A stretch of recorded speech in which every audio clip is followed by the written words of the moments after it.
No. Let's do it.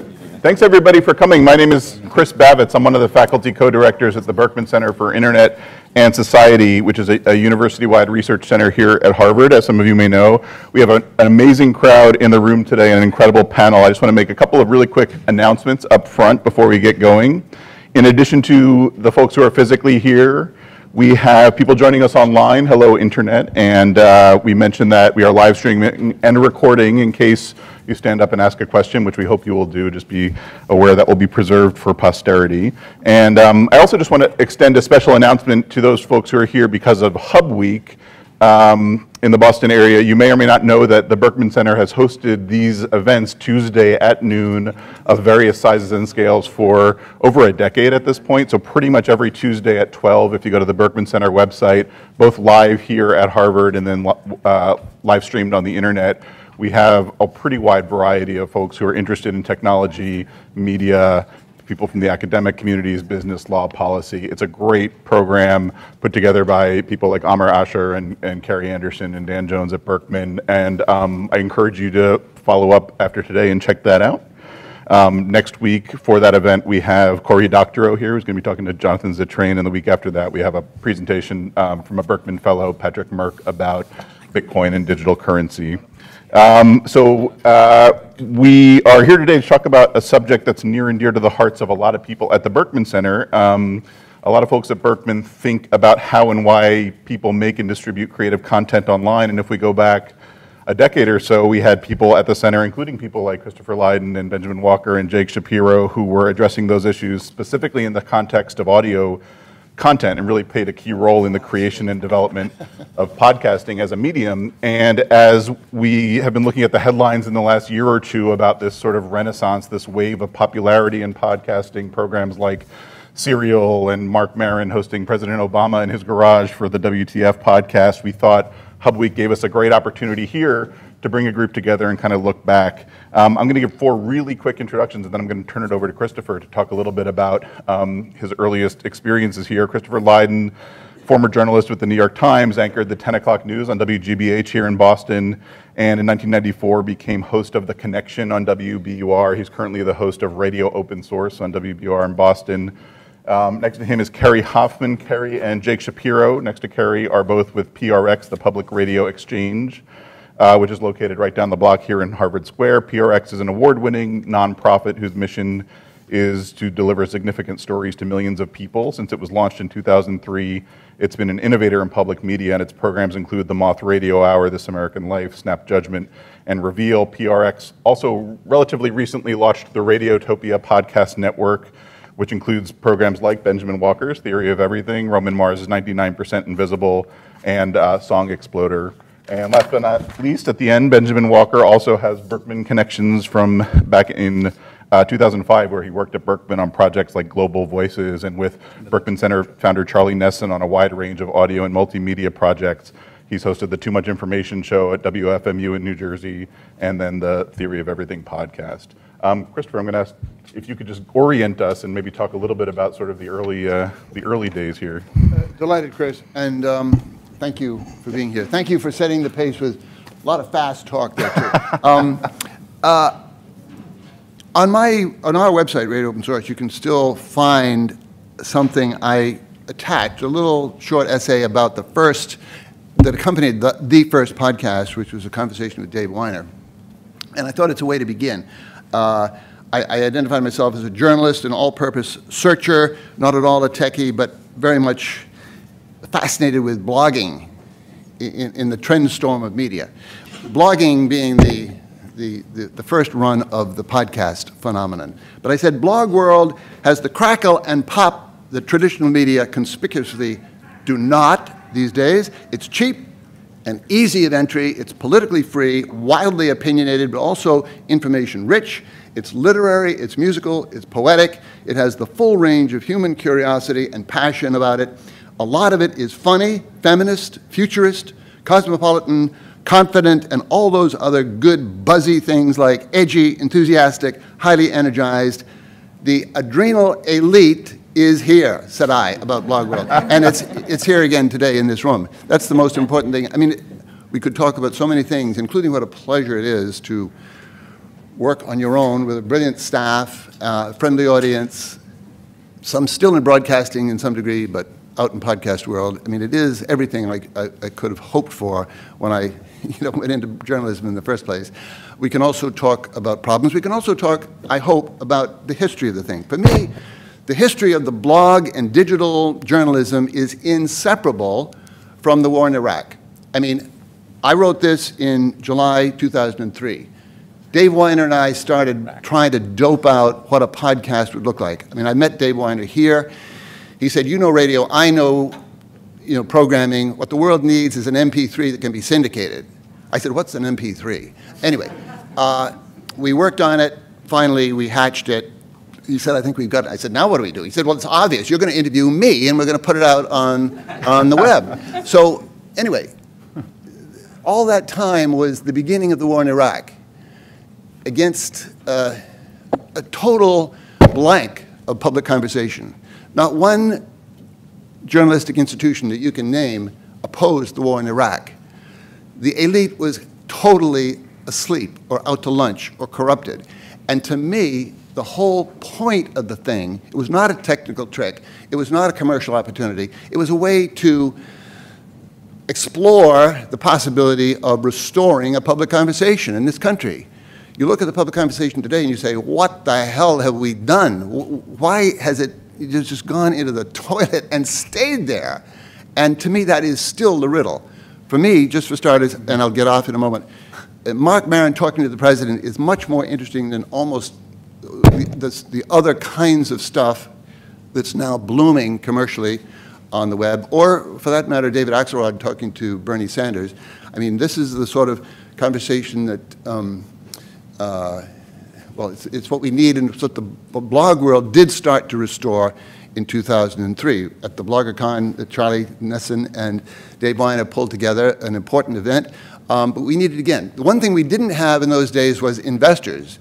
I think, obviously, the world has gotten incredibly hot commercially for this medium, which is in many ways to be celebrated, but as we get into it, I will also say I think it's something very much to be aware of. That's my short form. Look back, look forward. Terrific. That's great. Thank you. Benjamin, maybe I'll reach down to the other end of the aisle for you. Talk a little bit about your beginnings and your earliest experiences with this as a medium. What Sure. excited you about it? It's so good to hear Chris again on all of this. But it was here. Mary McGrath, who's sitting over there in the audience, Chris Lydon's producer, other half of Radio Open Source. I remember it was like 11 years ago, like this week. It was October 2004. I was doing an hour-long radio show as one of the side things I was working on here on WZBC here in Boston. And my friend Roman Mars was doing an hour show on KLW in San Francisco.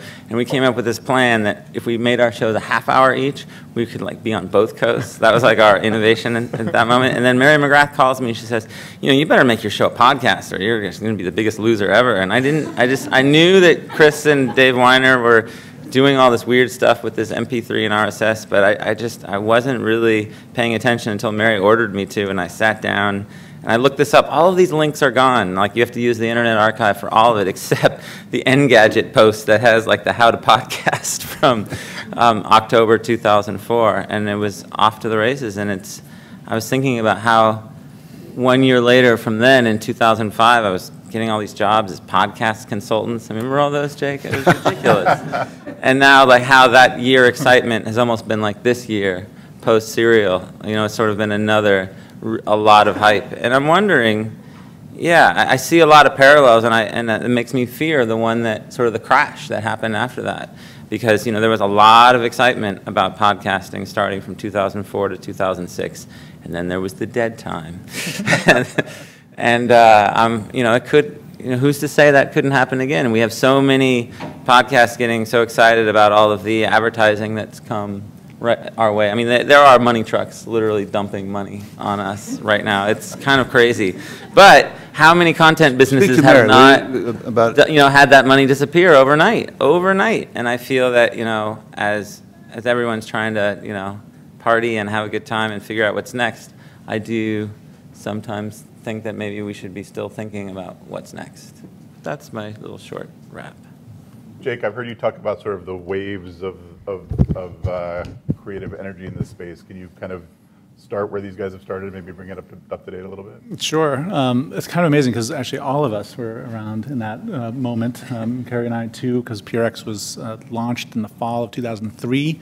I had been at Berkman, and watching this like technology take shape, the RSS with enclosures seemed like a really silly, trivial thing at the moment, and then suddenly caught on in a way that surprised us all. And I remember, Dave Weiner, as he's wont to do, beating me up pretty badly about why we had this crazy idea of like taking those same beautiful audio files and like just delivering to these local stations for broadcast when we could tear the cover off and push it out to the world, which we did begin doing right back then.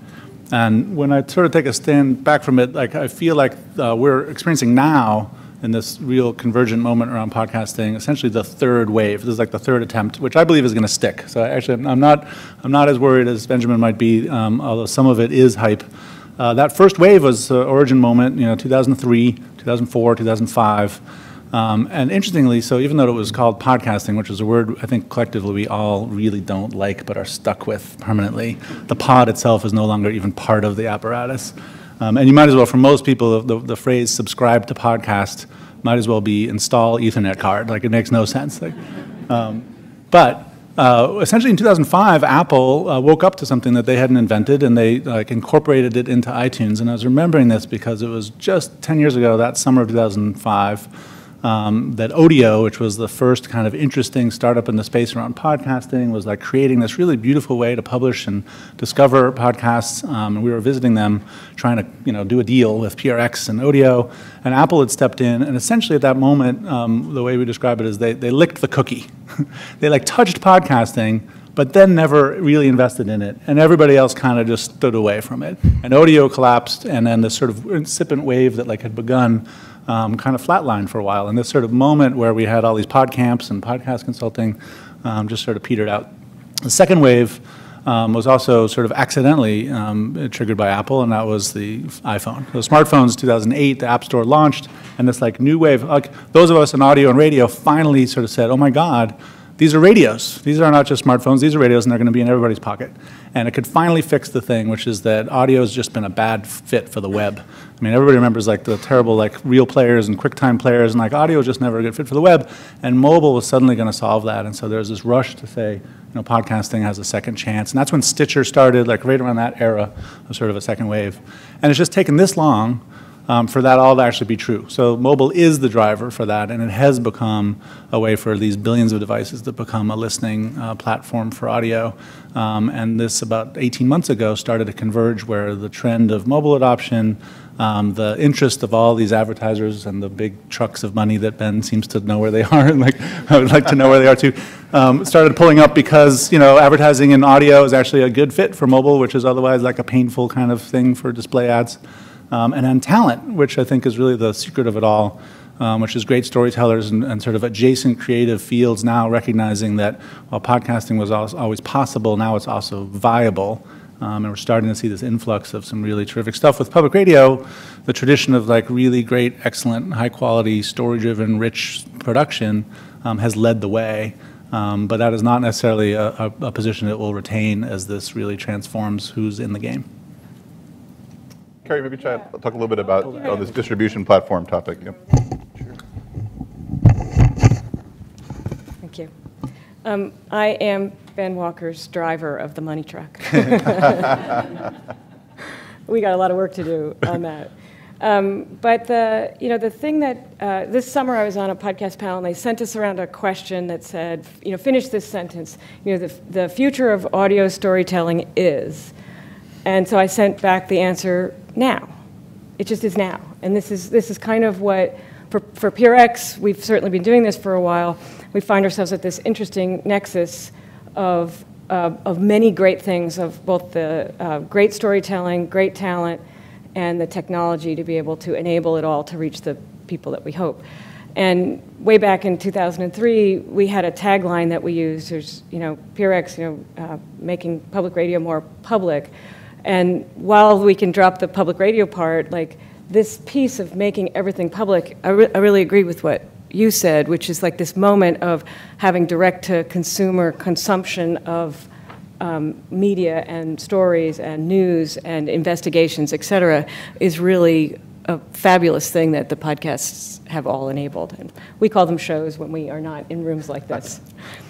In 2014, we launched Radiotopia, and the idea behind Radiotopia was to build that platform for talent, people like Ben. We now have 13 shows. And when we started, the idea was to consolidate some of the back office things of marketing and monetization, et cetera, and bandy together and cross-promote. And when we started in January of 2014, we had just under 1 million downloads, and we've been able to increase that by tenfold inside of 2 years.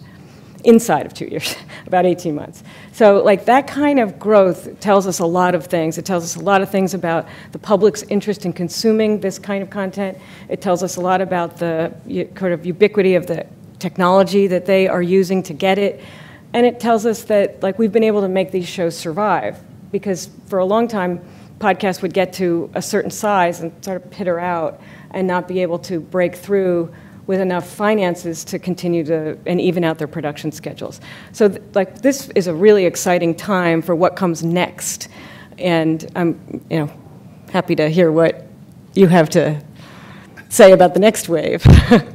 Well, Chris, maybe talk about that a little bit, about sort of the next wave. I've heard sort of 2 origin stories in there. One, the rich tradition of public radio, narrative storytelling, all of that. And then I love the reference to sort of blogging, this democratized ability of everybody to grab hold of the media and post their own thing.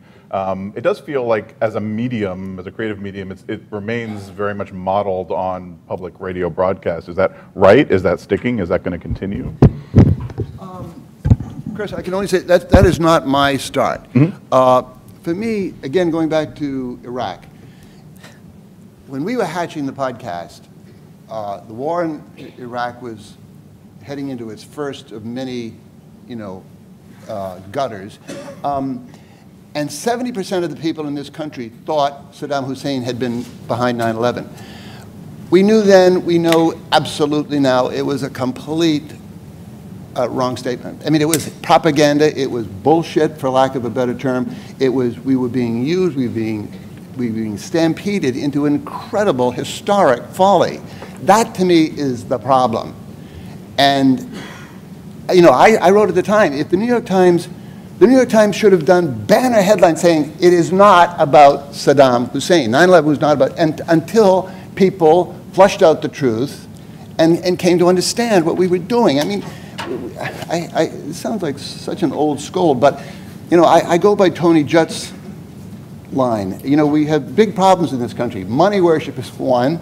The erosion of a social democracy is another big one, and a dilapidated public conversation is the third, and it makes the others possible. We're not talking about real stuff in this country, even now. And with all due respect to the heroic entertainer Donald Trump, we're not getting it out of this political campaign. And I get sort of frantic thinking, who's going to speak for the people? And I think the people, part of the reason they're disgusted, as Tony Judd said, there's no place to have a reasonable kitchen table conversation about real stuff. I think it's behind the Tea Party. I think it's behind Occupy. There's this immense vacuum of reality conversation in us, among us, the reality community, okay? So where's it going? But podcast. Where's the podcast going? Okay. Where am I going? I don't know. No, the forum. No. I think this does tie in, but. Well, one of the things about the podcast, let's remember, it's public radio or not, it's the voice. It's the human voice. Studs Terkel called it vox humana, that fabulous instrument. Why do we love radio? Why do we love podcasts? Because you hear a human voice in all its incredible variety and contradiction and accidental revelation, blah, blah, blah. So the question is how to enliven the human voice in a conversation that matters, that's interesting, can be entertaining, can be poetic, musical, whatever, but that bears on reality. So I just say 2 things about the future. As I say, the commercial thing is fascinating. I'm glad you've got an armored truck, Ben. I don't have a big one, but I'm saying that they're here. Oh, and Cooper. You deserve it. You deserve it. There's no question about that. At the same time, this country can make money on shit without trying. That's what we do. That's what we do. And so, big deal. Yeah. We did it with broadcasting. The Brits, got the BBC. We got commercial broadcasting. And it's a bit of a problem, but it's a reflex. And it does not address anything that I'm interested in. The other side of it is, I think the problem that I'm really fascinated by, including PRX's great efforts, is how do we aggregate great voices? I mean, I never stopped podcasting, even a week through the downtime. But I was always looking for, Tim Leary said, find the others. Find other people, not necessarily that agree with me, but from different countries, different cultures, different angles, but that would begin to amass what became very phony authority of the New York Times. I mean, sort of all the news, all the ideas, we think of as the original, all things considered, Stamberg glory days. But I think with podcasting right now, we're getting that plethora of voices. I really do. I think that's what, plethora, we have, no question. And for an intelligent searcher, it's an unbelievable time to want information. You can get it, you can hear voices. But to find the others, to aggregate them without smothering each other, that to me is the riddle ahead. I mean, coming back to your question there, I just want to jump in on that. I feel that, I just want to say that I'm not worried about the future because Jake's not worried. I mean, really, like, I'm not. Jake's not worried about anything. I just, when I see that, so I just want to make that clear. But, thinking about the waves, the way you see it in terms of years, I've always seen it more, they're kind of almost like a Rashomon narrative where they're all happening at the same time. So you have podcasting is a story about technology that starts with Dave Weiner and Chris here at the Berkman Center with RSS, MP3 enclosures. Then you have the business model money story, which really doesn't take off until Roman hijacks the public radio business model in 2011 with his Kickstarter. And then you have the art form story. And to me, that's the only one that's interesting. I think the technology, boring. Money's boring. The art form one is actually the one that is so exciting right now. And to your question about, public radio and the other types of shows out there, I feel that because Serial was connected to a public radio institution, that's why we're still focused on the connections to radio. But that is a thread that doesn't really exist. I feel something really interesting. In 2004, Dave Weiner and I got in a big fight because he said I wasn't a podcast. I was too good to be a podcast. I was radio. I was like, I didn't fit in his definition of podcasting. And this was like the day after he had just aired like his own podcast where he'd left the microphone on and like went to the bathroom in the other room. So I was like, all right, we just had it out. But I was on a panel with Sarah Koenig last year, and she said the same thing. Like, there's no difference between radio and podcasting, which is what I had said back to David then. And I realized that I don't believe that anymore. I actually think that there is something to this actual medium itself, which is different than radio, that you can't use the same tricks. You have to approach it in a certain way. It speaks to what you mentioned, Chris, about the voice and about getting people together around conversation and personality. And I think that, I feel a podcast that doesn't get enough love is the Welcome to Night Vale podcast, which is not connected to public radio, which has done extremely well, like knocked it out of the park in terms of numbers, in terms of monetization strategy. They do tours, they sell stuff.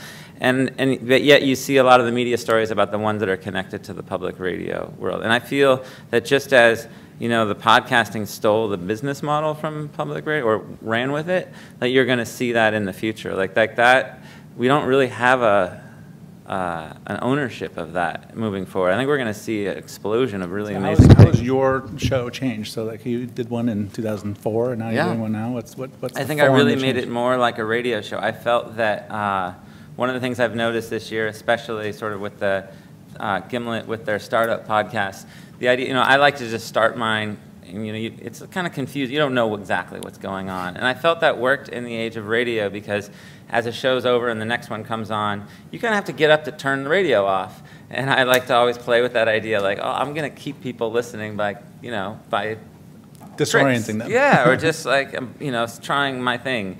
And I feel that in the podcast world, man, you have to get people to turn you on.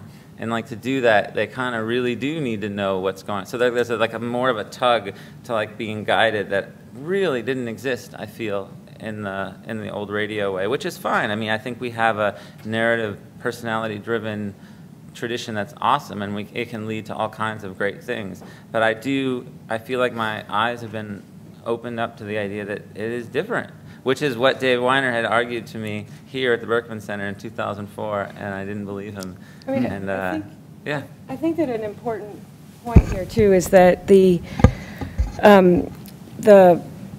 public radio and all the stations and all the networks included are centers for excellent audio making. So it makes sense that some of the stories that are doing the best in podcasting come from all of those excellent institutions. There's also a high overlap of the demographic of public radio listeners and people who own iPhones, and since iTunes and Apple is so dominant in this field, like, that's not a mystery. And one of the things that I look forward to in the next wave, and I think it actually will increase the democratization of this, is the Android side, because there are more Android users in the world than iPhone users. And so I think that that's going to really change the access and the kinds of conversations that we're going to hear. The signal-to-noise ratio is still an important reality. It's an important reality for us, even though we occupy a lot of this sort of 1% of these top podcasts in the iTunes store.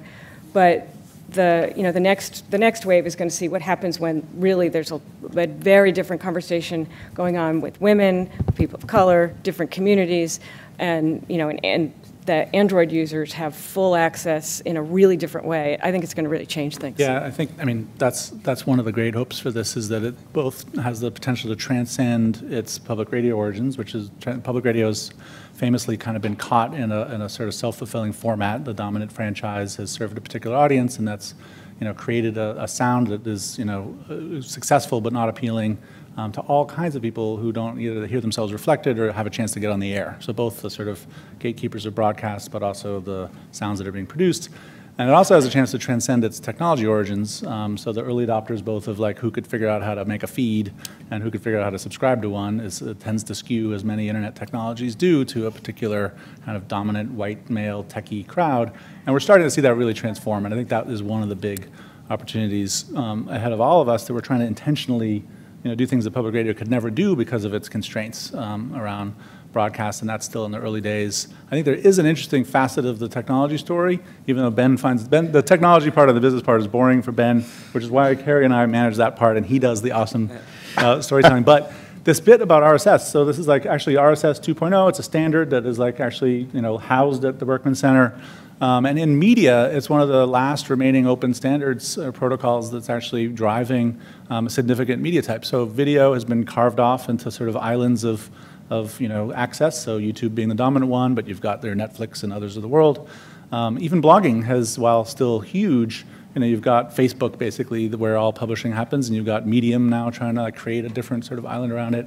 We still have this moment where RSS and podcasting is an open-ended system. And I love the idea that that's still part of its participatory promise and origin story. It's part of what public radio and its theory was always part with the public piece of it.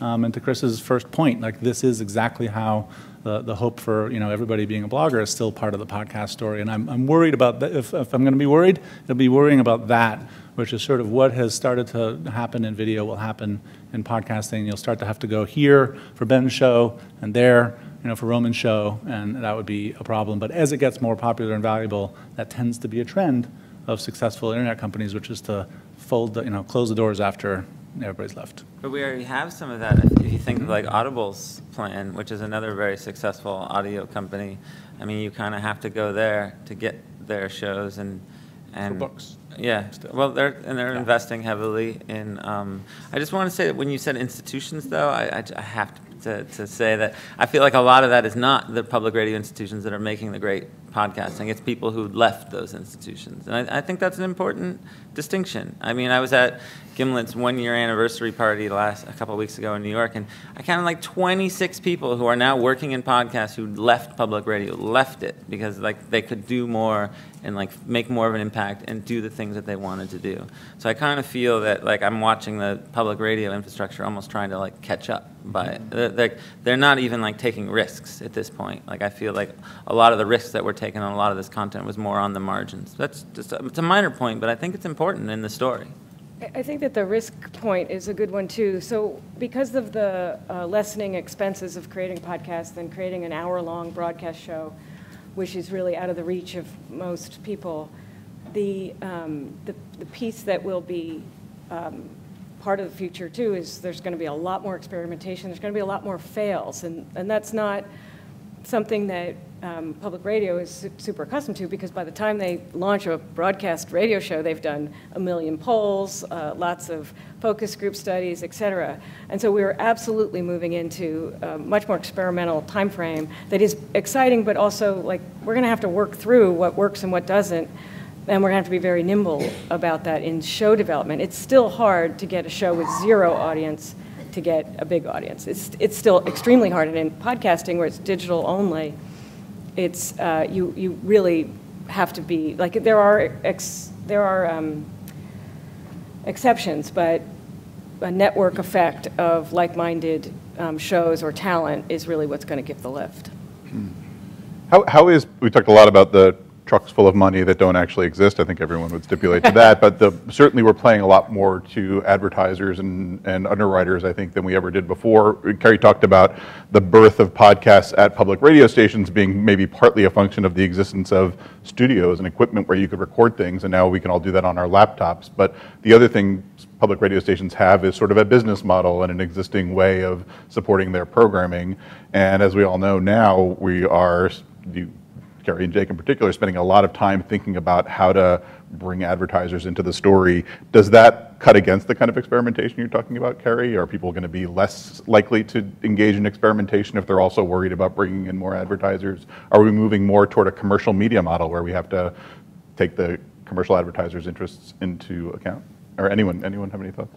I don't think so. I mean, I think that there are, and this question is a little challenging because there's so many different kinds of content, and I do think that investigative journalism shows are going to operate very differently than other shows. The producers we work with can always say no to advertisers, which we use liberally when we feel it's appropriate.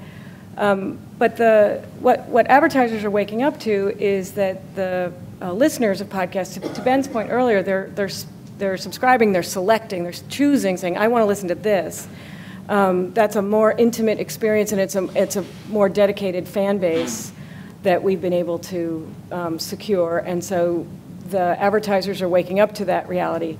There's still a lot of work we all have to do on measurement, et cetera, but there is much more interest. We've seen, since we work in both broadcast and podcasting, we've seen a shift in broadcast dollars being shifted to podcasting. That's totally new. That was not the way it used to be even just 2 or 3 years ago. And more is coming, I think, because of the ad blocking story. Like everything that's in the news right now with what's going on with web publishing and ad blockers, I feel that in podcasting, a lot of that excitement that advertisers have too, sort of, jumping on the hype train, I feel like that's going to benefit what we do as well. As a maker, I mean, just this year has been so instructional, but I'm not exactly the biggest fan of advertising.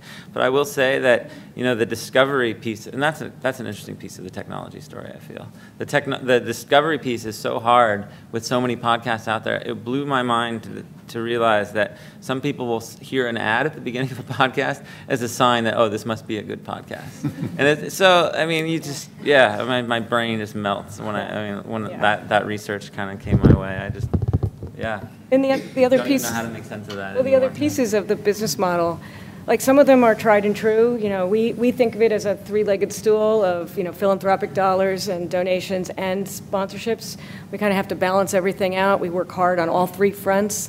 And so that's the strategy that we take. Some take a membership model, some use paywalls. There's all kinds of strategies that people are experimenting with. I mean, one of the exciting things for us, and this I think is borne out in examples like Kickstarter, is the power of the micro donation. That is a new thing. So in public radio, you're really looking for the sustainer donor, the people that will give you sort of an average of $100 over a year, and then you ask them for a lot of information, and then you send them material, fulfillment gifts, and you're really kind of banking on them to mature with you.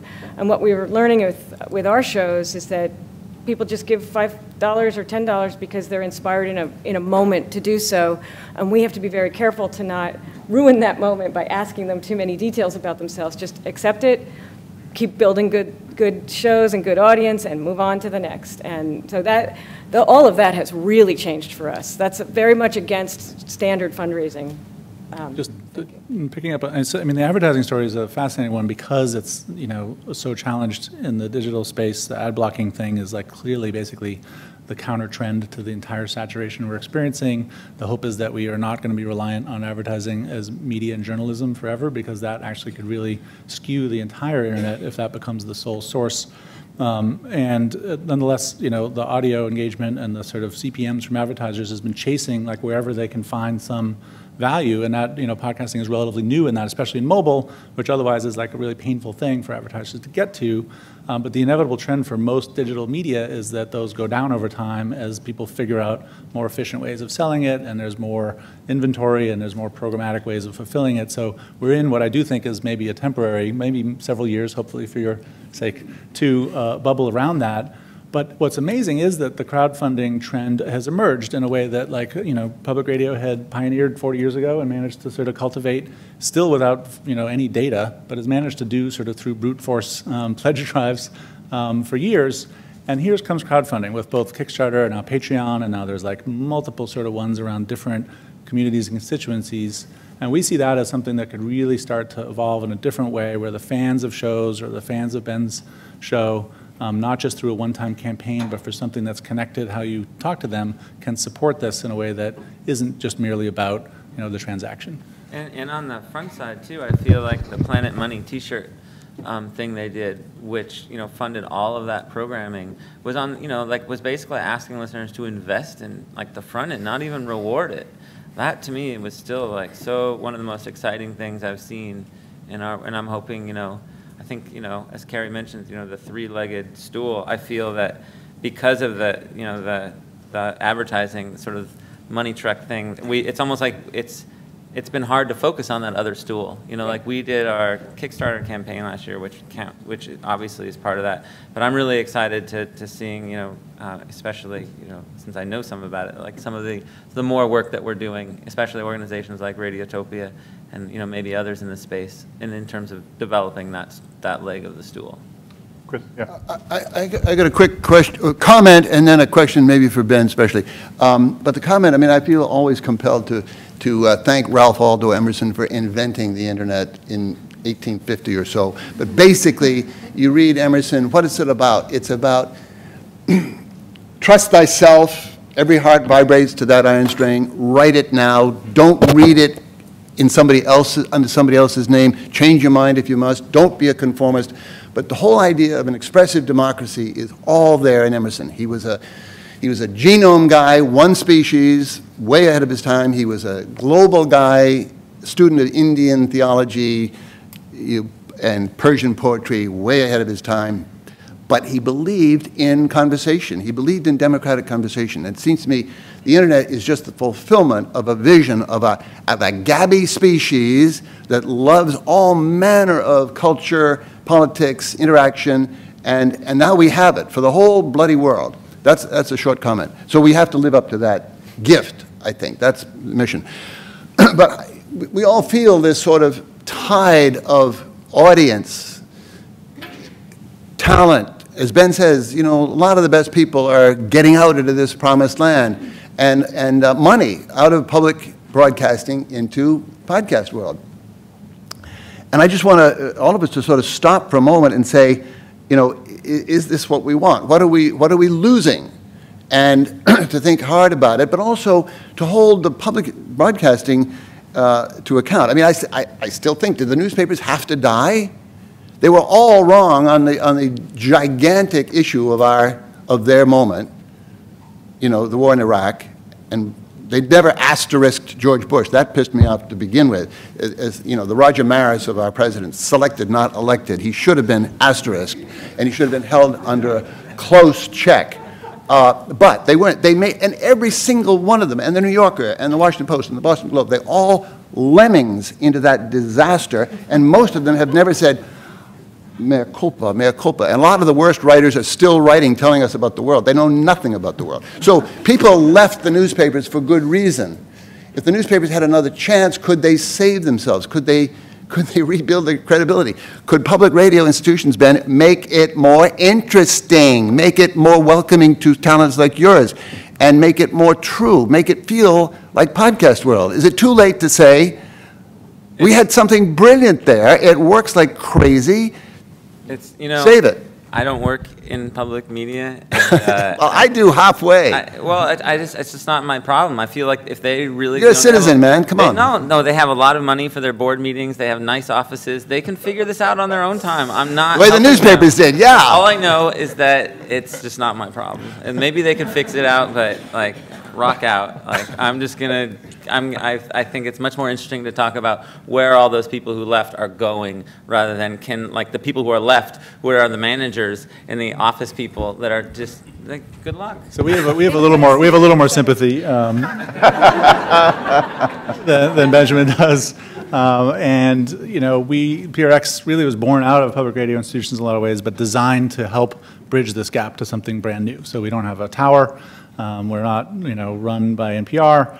We're independent and based on the web and built digital from the get-go, but have seen and feel and respect a huge amount of the institutional value that we continue to actually be part of. So we continue to distribute broadcast shows. The Moth is on over 500 public radio stations, and the reach of those stations and the power of that broadcast has helped them create events in communities and slams and storytelling hours that are now a huge part of actually how people are connecting around storytelling.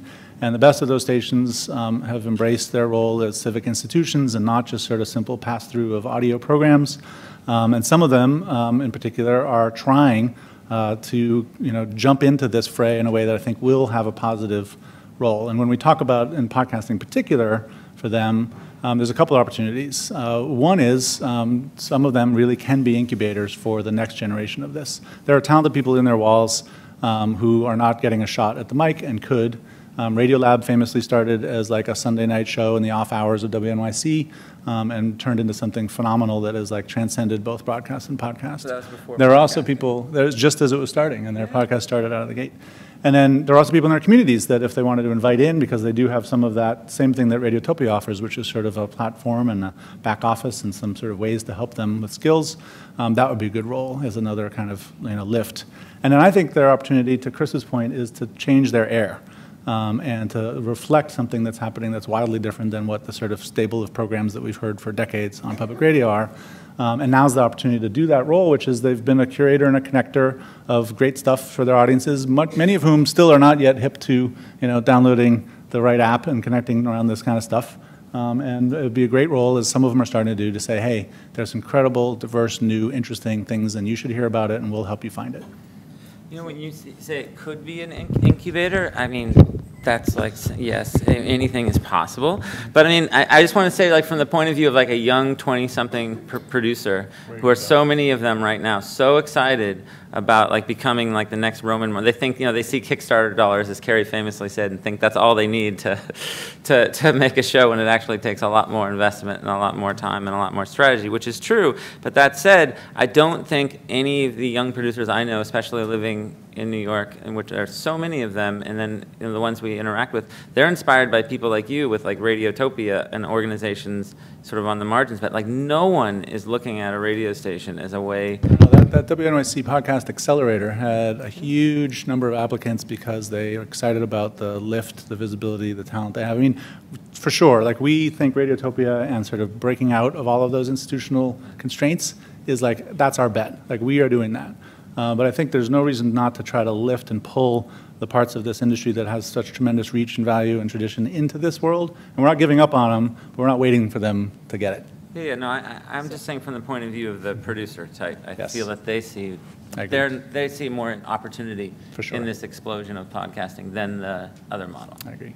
I mean, I guess I just want to add to this because I feel I so agree with what Chris is saying, and my answer is I hope so, because public broadcasting, if it is very harmful to us to live in a society where all of the media outlets that reach the biggest audience are owned by such a small number of corporations. And so let's hope so. Let's hope they actually make better news, make better shows, like stop being so vanilla ice cream sometimes, and like it's an imperative now. That doesn't, and sometimes when things like podcasting come around where advertising dollars start shifting around, that is actually a good disruptive moment because it's a reminder to public broadcasting who's losing talent, losing some advertising dollars to say, okay, wait, we have a mission and we have to fulfill it because we have to provide for ourselves to continue to do this because it's so imperative to a civil democracy for us to have a good public broadcasting system.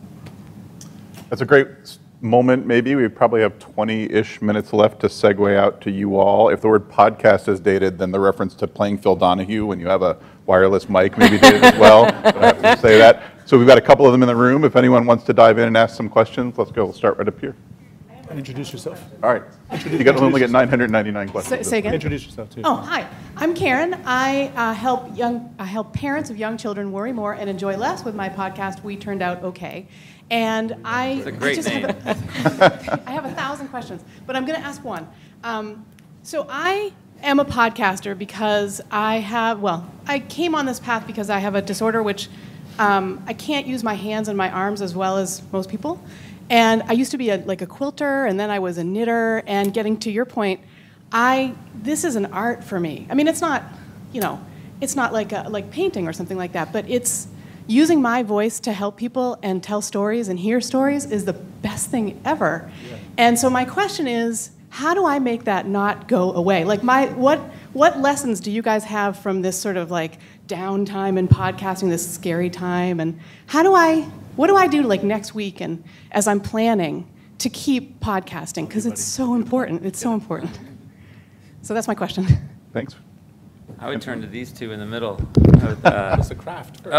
I thought you were talking about the craft. I thought our question was more about how does she make it through the downtime. I think you guys might each think of it differently. Yeah. So, I mean, one of the things, when we were first starting Radiotopia, we would cite a couple influential sort of ideas. One was the whole idea of being a platform for talent, so finding the best talent. But the other one was Kevin Kelly's article about 1,000 true fans.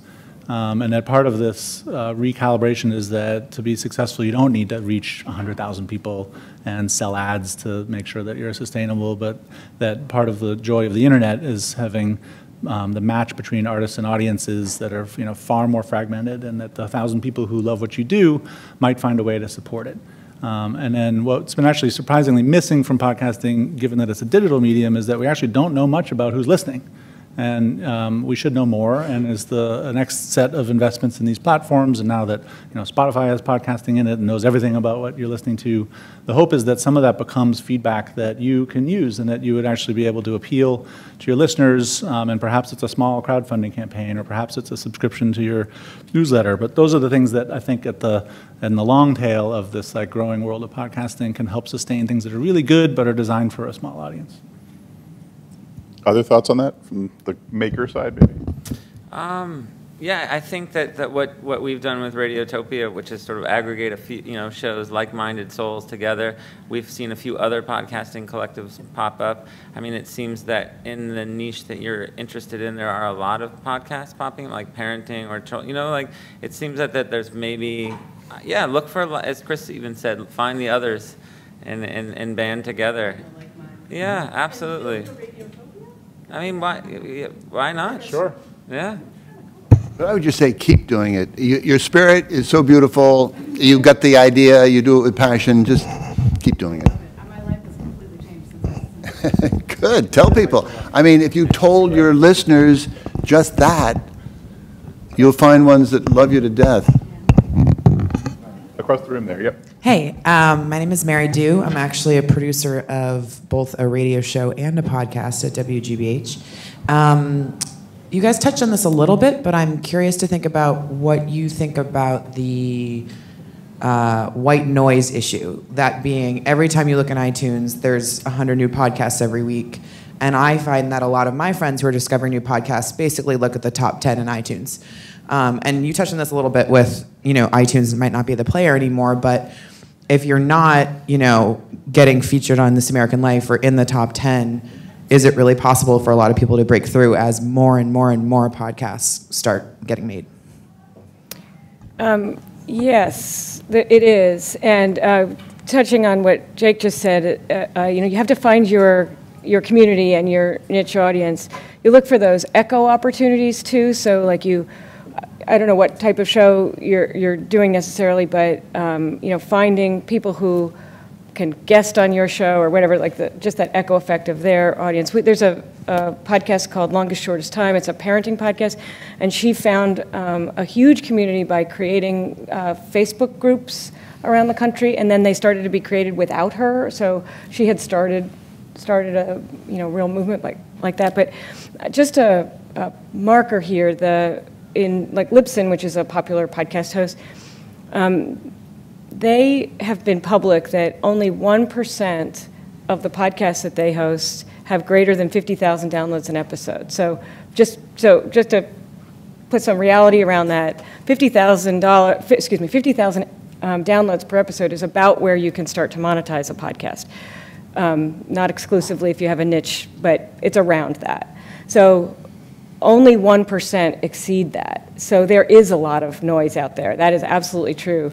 And finding that way is partly through networks, partly through really creative marketing. Podcasters today, and this is true for Ben too, they have to be fundraisers, they have to be marketers, they have to be good producers, they have to be audio engineers, and they have to be pretty good hosts. So it's like there's a full stack of skills that are happening. And I think that the other piece is making sure that if your goal is, the goal should always be audience first. Money will come when the audience comes. Audience is the currency that propels the revenue. So just keep on that, and keep them, and take good care of them, and always have a newsletter. And always use very good metadata. This is a often missed opportunity for podcasters that are putting their stuff up, because if people hear something, most podcasts are recommended by a friend, maybe people listen to, they can only retain so much, but they're only going to retain one thing about your show, and if it isn't one of your keywords, by the time they get back to their desktop computer to check Google, you've lost that opportunity. So this is one of the most commonly sort of observed broken bits of podcasting, which is discovery, and it's true that other than word of mouth and a few recommendations and cross promotion like in networks, that has actually lagged behind the growth. But we're starting to see a lot more interesting innovation investments in that. We're seeing these email newsletters that are just like the weekly, here's the a review of the best podcasts.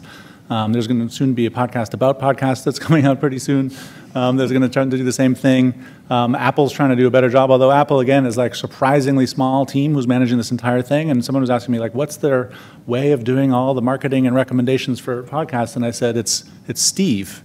And it is. It's just one guy. It's Steve. And he has an astonishing amount of things that he listens to and promotes, but it's really just Steve. And so I think there's going to be I think this is what's going to, if you watch this space, the discovery piece and how that sort of weaves into how things are shared and social will be part of the most advanced innovation in this next year. Just to add to that, most people are learning about podcasts through a friend. They just are. So that's why the social media is so powerful. But remember to promote your episodes, not only your podcast, because the episodes are really what people will remember and be attracted to. You have to give them the gateways. Yes. Thank you. My name is Laurel, and I'm the Dean of a School of Communication at an institution of higher education in the Boston area. And we have a digital journalism program, and I've watched over the years our numbers drop to the point where I'm concerned that the upper level administration is going to be considering getting rid of our digital journalism program, which I think is very sad. And one of the things that I've been talking about and thinking about is podcasting as a profession, under the umbrella of journalism. And I've started to try to promote our program, and we do have classes in podcasting. We've had them for a number of years. And I'm wondering if you think this is realistic, and if perhaps, because I know I'm not alone in terms of the dropping numbers of new students entering the profession of journalism. Is it realistic, do you think, to promote podcasting as a way under the journalism profession? Anybody? Would you apply? I'm actually teaching a podcasting class in the journalism program in New York for a semester as part of a journalism and design at a school. program, and there's 15 students, and yeah, they all see, similar to why I was kind of pushing back with Jake talking about public radio stations. Is their goal is all of them, they want to be roaming Mars. None of them want to go work at a radio station. They all want to create their own podcasts. So I think so, absolutely. I mean, it is important to be able to tell anybody who's going to put in resources to get an education. You do have to tell that other side of the story of where do you go with that. And I just think my first answer when I heard your question was yes, it's good. You should focus on that. It was almost a little bit of an overemphasis on the technology. The journalism part is still the most important part. The content is still the most valuable part, and the network effect is one thing, and the technology enables it. So you have to. I don't know that the word podcasting is going to increase the traffic for students necessarily. There still has to be a promising job market outside of any investment in education, but I do think that you have to figure out a way to describe that's very multi-platform, because that's the reality that we're working in. That's anybody who's studying journalism. They've got to be adept at all of these different platforms. I think it is a good time to start creating those classes. Ben's teaching them. Transom Workshop is doing a great job of it. AIR is doing it. Third Coast is doing it. Center for Documentary Studies. There are these pathways in, and a clear surge of interest in it. And still, of course, the worry, and this would be for any professional program, that there's not enough jobs on the other side of that, which is still true. Although this sector is growing, and so now is a good time to begin facilitating that. It's steadily growing at 20% a year. So, you're welcome. We pass right over here and then across the room. Hi, my name's Anton. I'm an emergency physician and emergency medicine educator and podcaster from Toronto. And I've got a podcast that I've been going for about 5 years with about 2 million downloads. What's it called? It's called Emergency Medicine Cases. My question is, we haven't really touched on education, and I was wondering what you thought the role of podcasting in education in general was for the future.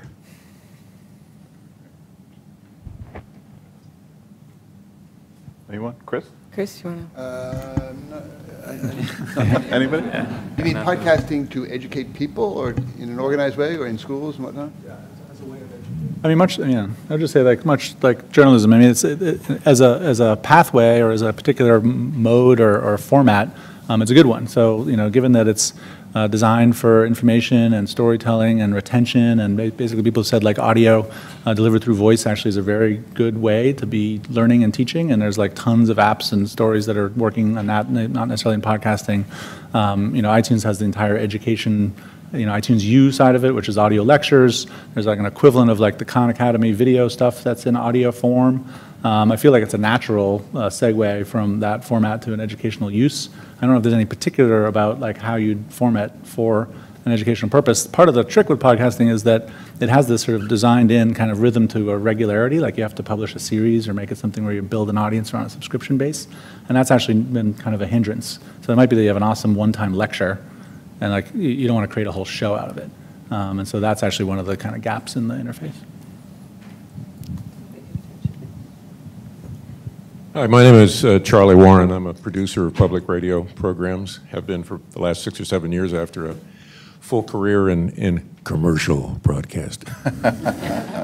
What I'm getting, the basis between, the difference between podcasts and radio basically seems to be individual versus group. In other words, one individual creating a digital means of broadcast, is that the term?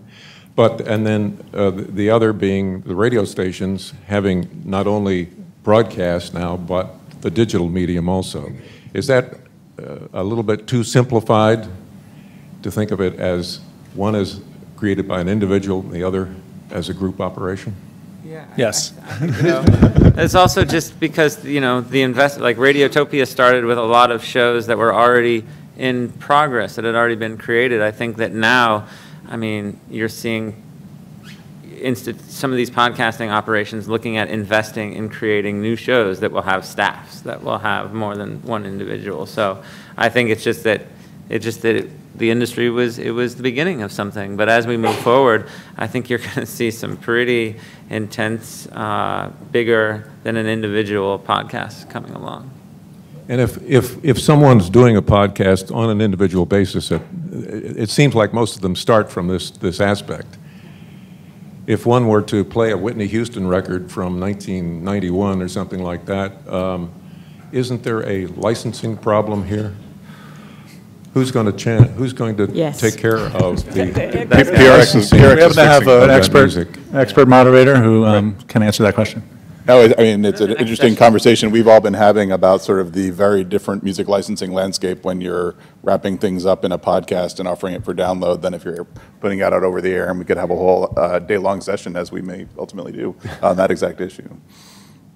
More? Other thoughts here?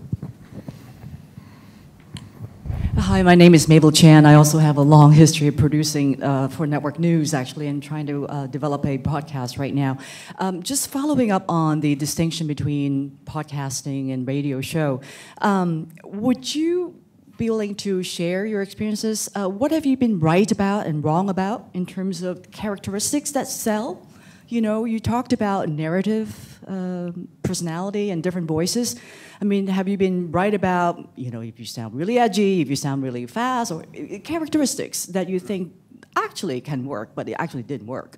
Or that you were wrong that this kind of voice will not work, and it does. So I'm looking for examples and sort of essential elements of what make a podcast work, and that is not what you find in radio now.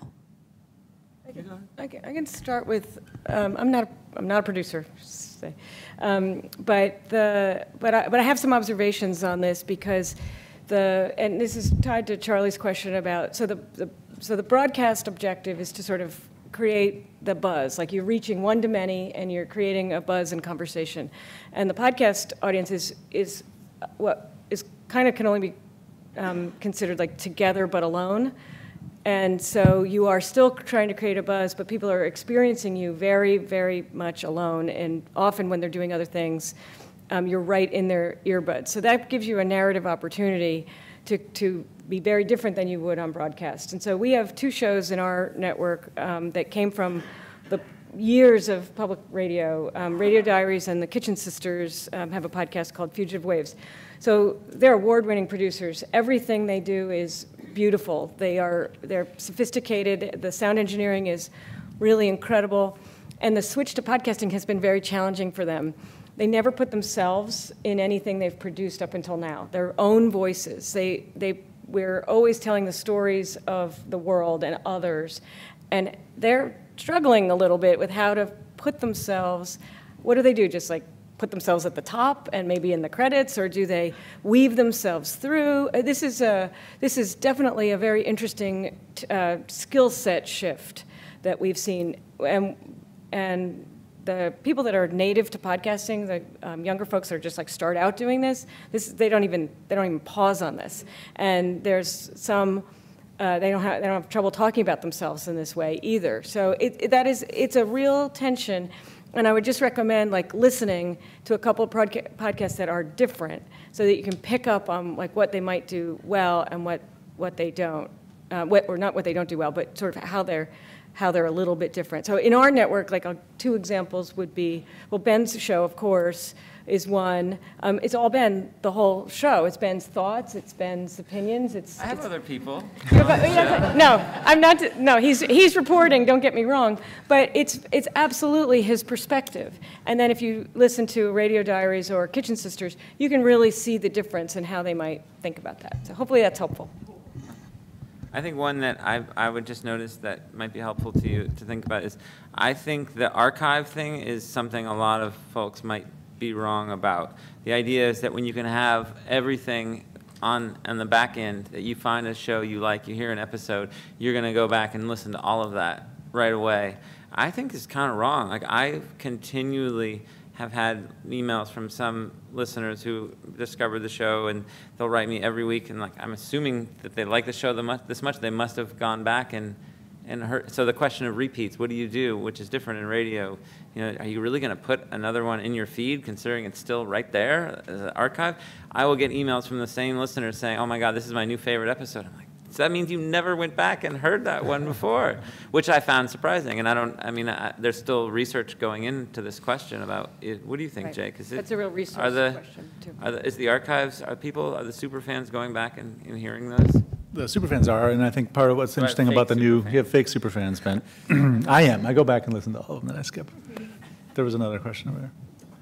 Yeah, I think we have time for one last question right in the back there, and then we'll wrap it up. And he had his hand up, too. Oh, well, whatever.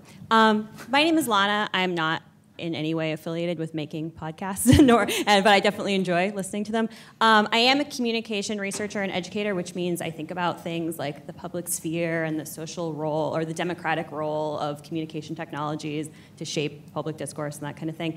And I think that, well, some of the research from my field has shown that one of the functions of media is to make people feel integrated into their local communities and to understand the issues and be invested in them at play, and also to do the same to shape like global scale making to allow us to have global kinds of imaginations. And one of the things that the present leading podcasts kind of do is not really focus on community concerns or on global kind of journalism type things, but to kind of create a translocal community of people who could be living in Brooklyn or could be living in Silver Lake or Cambridge, who are all listening to the same things and talking about them, but not necessarily integrating them with other people who live in the same community as them. So while it may not be Ben's business to think about like the future of public radio, I do think it's all of our business to think about like what kinds of deliberative democracy material we are producing and whether we think that's an important function or not, and whether or not there is a vision for creating more kind of just journalism type things that are focused more on local issues or on the kind of like global international politics type stuff. I have a couple thoughts, so I'll say. So as more and more public radio stations get into podcasting, I think we will see more local content coming out. And so this all gets back to the goals. So some of our shows, their goal is to become independent from a public radio station so that they can and have enough resources to be able to produce. Those 99% podcasts that are not in the 1%, a lot of those are actually marketers and people who are using podcasts for a different goal. It's not to make money, it's to extend a message and branding of a different business, like a real estate business or something like that. There's still an enormous amount. Most of the podcasts are doing that. So therefore, I think that we will see more and more niche local pieces of content coming up that are audio-based, because they're not designed to make a lot of money. They're designed to extend a message. And that, I think, we're going to see a lot of. I think that the tools are there, the educational institutions, like we were just talking about, are there, the training is there, and I just think it's a matter of time. So, I mean, I think it is one of those questions about that public radio feels like it has tried to create a town square and some sort of a civic space, which it sort of prides itself on, but also has come up short in many ways. Podcasting is not seemingly solving that yet. The local piece is a challenging one for any digital media business model, and that's one of the reasons why it hasn't succeeded or really been attempted in podcasting. We see shows like Reveal and other ones that are taking root, that do sort of attack sort of a genre or a topic or a journalism sphere that can be actually done better in podcasting than public radio could do, because it draws on talent from all of those kind of quadrants. I do think there's going to be a role for some sort of institutions and new intermediaries that like actually take that civic role meaningfully, and they might not be the ones that we've had in the past. But if this becomes a channel that more people are listening and consuming and participating through, that form will elevate within it and hopefully shape some of exactly that same thing that's taken root in public radio. I think we'll leave it there. Join me in thanking Christopher Lydon, Kerri Hoffman, Jake Shapiro, and Benjamen Walker. And thanks to all of you for coming. Appreciate it.